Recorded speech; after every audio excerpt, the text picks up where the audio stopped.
Assalamualaikum warahmatullahi wabarakatuh. Bertemu kembali dengan kami, dan pada kesempatan kali ini kembali kami akan menyajikan info-info seputar soal-soal untuk ujian P3K. Terima kasih atas kunjungannya, terima kasih atas dukungannya, dan bagi rekan-rekan yang baru menemukan channel ini dan baru berkunjung di channel ini, kami mohonkan bantuannya dengan cara subscribe-nya, like-nya, komennya, dan klik lonceng notifikasinya agar kami terus bersemangat untuk membangun channel ini ke arah yang lebih baik lagi serta dapat membagikan info-info positif lainnya. Baiklah, mari kita awali pembahasan kali ini dengan bersama melafazkan lafaz Bismillahirrahmanirrahim.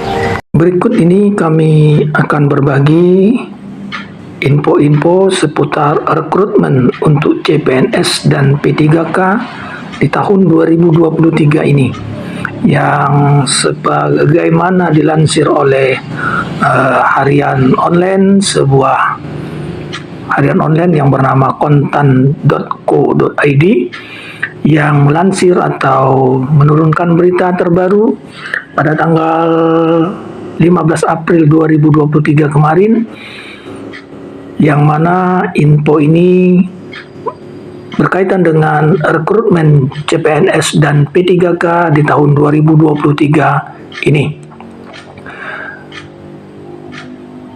Situs ini menyajikan informasi atau jawaban dari Menpan RB, yang mana bagi Anda yang bercita-cita menjadi PNS atau ingin menjadi P3K, menurut sumber berita ini, pemerintah bakal membuka kembali rekrutmen calon pegawai negeri sipil atau CPNS dan juga pegawai pemerintahan dengan perjanjian kerja atau P3K pada tahun 2023 ini. Sebagaimana yang dilansir oleh harian ini, bahwasanya Menteri Pendayagunaan Aparatur Negara dan Reformasi Birokrasi atau PAN-RB, yakni Bapak Abdullah Azwar Anas, menyebutkan bahwa formasi yang paling banyak dibutuhkan pada tahun ini adalah pengajar. Jadi bagi rekan-rekan tenaga pengajar, silakan untuk mempersiapkan diri. Semoga info ini bisa membantu dan bisa menjadi penyemangat bagi rekan-rekan untuk mengikuti ujian kompetensi ini. Demikian yang dikatakan oleh Menteri, bahwasanya sehingga tahun ini akan ada peningkatan cukup besar untuk rekrutmennya bagi tenaga pengajar, yakni terdiri dari kurang lebih 15.858 formasi, dan untuk P3K dan CPNS-nya adalah 6.074 formasi.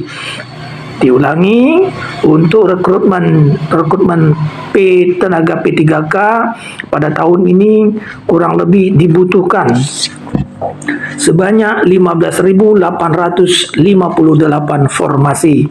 Sedangkan untuk CPNS-nya adalah sebanyak 6.074 formasi. Setelah sebelumnya tidak ada formasi untuk dosen di kampus-kampus ini, ucapan Pak Menteri dalam sosialisasi tata kelola jabatan fungsional dosen secara daring pada hari Jumat tanggal 14 April 2023 kemarin. Alasan dibutuhkannya lebih banyak tenaga pengajar lantaran terdapat dosen yang sudah lanjut usia serta masih minimnya formasi tersebut, sehingga rekrutmen pun perlu dilakukan. Jadi bagi rekan-rekan yang mumpuni atau mencukupi bidang ilmunya untuk dosen ini, alhamdulillah kesempatan tahun ini untuk berpartisipasi menyumbangkan tenaganya dalam bidang pendidikan untuk tingkat atau untuk formasi dosen. Begitu banyak suara kampus yang kami dengar kurangnya tenaga P3K. Bahkan mereka yang mengabdikan diri bertahun-tahun belum mendapatkan kepastian masa depan. Bahkan ASN kekurangan banyak dosen. Guru besar yang sudah sesepuh, belum ada penggantinya. Oleh karena itu, di tahun 2023 ini, Kementerian Pan-RB ingin melipat gandakan tenaga yang mengajar, baik itu P3K ataupun ASN, jelas Pak Menteri. Selain itu juga Pak Menteri menjelaskan mengenai Peraturan Menteri Pan-RB nomor 1 tahun 2023 tentang jabatan fungsional. Aturan ini diyakini mampu mengembangkan karir seorang ASN termasuk para dosen. Misalnya, pejabat fungsional tidak lagi dibebani dengan penyusunan daftar usulan pengajuan angka kredit atau DUPAK, sehingga tidak akan membebani secara administratif, tetapi justru memudahkan penilaian, ujar Pak Menteri. Pak Menteri menambahkan, jabatan fungsional dosen merupakan mandatori undang-undang, sehingga memungkinkan diatur secara khusus oleh Kemendikbudristek. Artinya, menurut Pak Menteri, tata kelolanya tidak bisa disamakan dengan jabatan fungsional lainnya. Peraturan Menteri Pan-RB tersebut akan diikuti dengan pengaturan khusus sebagai tindak lanjutnya yang kini difinalisasi oleh Kemendikbudristek, BKN, dan perwakilan dosen. Termasuk nanti akan menegaskan bahwa penilaian kinerja dosen tidak akan lagi rumit, tapi lebih simpel, lanjut Pak Menteri. Ada predikat kinerja, termasuk juga bisa didapat dari publikasi ilmiah, penelitian, pengabdian masyarakat, penghargaan, menduduki jabatan manajerial atau pimpinan, sehingga dimungkinkan terjadinya akselerasi pengembangan karir, ujar Pak Menteri. Pemerintah terus berfokus membenahi permasalahan tenaga non-aparatur sipil negara atau pegawai honorer di Indonesia saat ini. Sebelumnya, Pak Menteri menyampaikan opsi-opsi penyelesaian tersebut tengah dibahas bersama Dewan Perwakilan Rakyat, Dewan Perwakilan Daerah, dan Asosiasi Pemerintah Daerah di semua tingkatan, mulai dari gubernur, wali kota, dan juga bupati. Ujar Pak Menteri, Bapak Presiden juga Jokowi berharap ini ada jalan atau opsi terbaik. Tadi pagi, beliau juga kembali menginstruksikan, artinya tenaga honorer ini benar-benar difikirkan opsi terbaiknya oleh pemerintah sesuai arahan Presiden, ujar Pak Menteri dalam kesempatan ini. Dalam keterangan resmi yang dikutip kompas.com Selasa pada tanggal 28 Februari 2023. Berdasarkan data per 2018, sisa tenaga honorer di Indonesia sekitar 44.687 orang yang disebut sebagai tenaga honorer kategori 2 atau THK 2. Jumlah tenaga honorer ini seharusnya dituntaskan penataannya.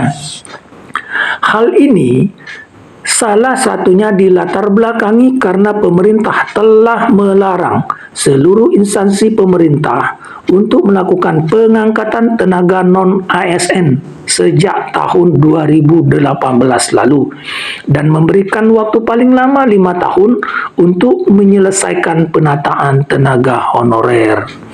Artinya, sampai dengan November 2023, dikarenakan berbagai dinamika dan kebutuhan pelayanan publik seperti sektor pendidikan dan kesehatan, pengangkatan tenaga non-ASN pun masih dilakukan.